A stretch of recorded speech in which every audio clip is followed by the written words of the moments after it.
Hi అండి. అందరికీ నమస్కారం. ఎలా ఉన్నారు? Welcome to our channel @అమ్ములు0911.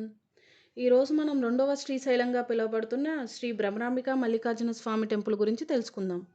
ఇంకెందుకు లేటు చూసేద్దాం పదండి. ఇది ఎంతో పురాతనమైన గుడి. బృహ మహర్షి తపస్సుకు మెచ్చి ఆ పరమశివుడు ప్రత్యక్షమై ఇక్కడ భ్రమరాంబిక మల్లికార్జున స్వామిగా వెలిశారని స్థల పురాణం. ఇది రెండవ శ్రీశైలంగా పిలువబడటానికి నిదర్శనం. ఆలయానికి నైరుతి దిక్కు నుండి శ్రీశైలం వరకు స్వరంగ మార్గం ఉన్నట్లు నిదర్శనాలు ఉన్నాయని స్థల పురాణంలో తెలుపబడింది.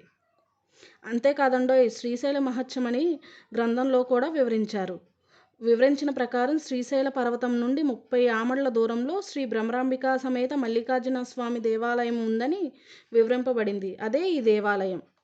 ఇది చాణక్యుల కాలంలో ప్రసిద్ధి చెందింది. ఆ కాలం నుండే భక్తులతో ఎల్లవేళలా నిత్య కళ్యాణం పచ్చతోరణంలా ఉంది. అభిషేకాలు పూజలు కూడా ఎంతో బాగా జరుగుతాయి. స్వామివారికి అభిషేకం కూడా మన చేతులతో చేపిస్తారు. ఇక్కడ పరమశివుడు మల్లికార్జున స్వామిగా, పార్వతీదేవి భ్రమరాంబిక దేవిగా కొలువై ఉన్నారు. అంతేకాకుండా ఈ దేవాలయంలో శివపార్వతుల యొక్క తనయులు శ్రీ విఘ్నేశ్వర స్వామి, శ్రీ కుమారస్వామి కూడా కొలువై ఉన్నారు. ఇక్కడ ప్రతి సుబ్రహ్మణ్య షష్ఠి నాడు ప్రత్యక్షమైన పూజలు కూడా జరుగుతాయి. మహాశివరాత్రి, కార్తీక మాసంలో ఎంతోమంది భక్తులతో శోభాయమానంగా ఉంటుంది ఈ టెంపుల్.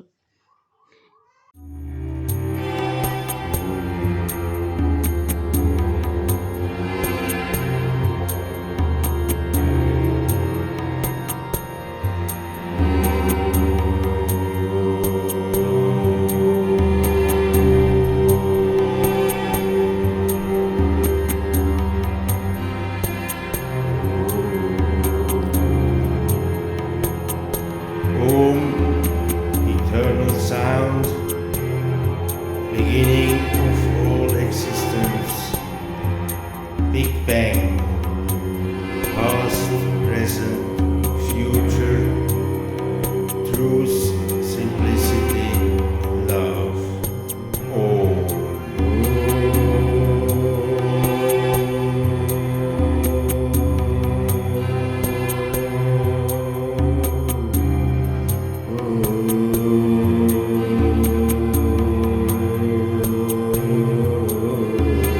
ఇక్కడ పూజలతో పాటు ఎన్నో సామాజిక మరియు నృత్య కార్యక్రమాలు కూడా జరుగుతాయండి. అలాగే కొత్తగా స్టార్ట్ అయిన మా టీవీ సత్యభామ సీరియల్ షూటింగ్ కూడా ఇక్కడ జరిగింది. ఈ టెంపుల్లో మూవీ షూటింగ్స్ కూడా జరుగుతాయండి. మీరు కూడా ఒకసారి వచ్చి ఈ టెంపుల్ దర్శనం చేసేసుకోండి. ఓం నమః శివాయ. మా వీడియో మీకు నచ్చితే please like, share and subscribe. Video మీకు నచ్చితే కనుక మీ ఫ్రెండ్స్ అండ్ ఫ్యామిలీతో కూడా షేర్ చేయండి. Thank you for watching.